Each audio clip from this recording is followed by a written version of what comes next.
My name is Pedro. I'm president of Tango Direct and JLLC, and we're doing delivery local area in Amazon.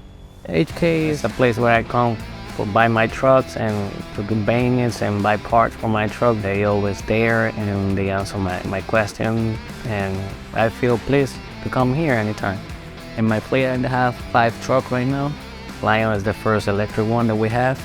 Maybe thinking buy more in the future.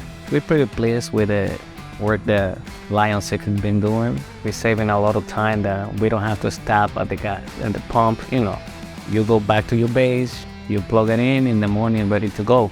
Other one is the maintenance. It's pretty good. You don't have to do no oil change on it like a normal truck, but you don't have to have your maintenance on mind.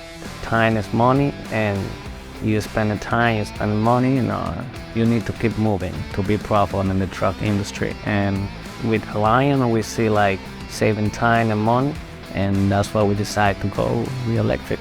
We're already in the business of truck, and we know it's a lot of pollution, so it's a way to, pay your share, like doing the right thing.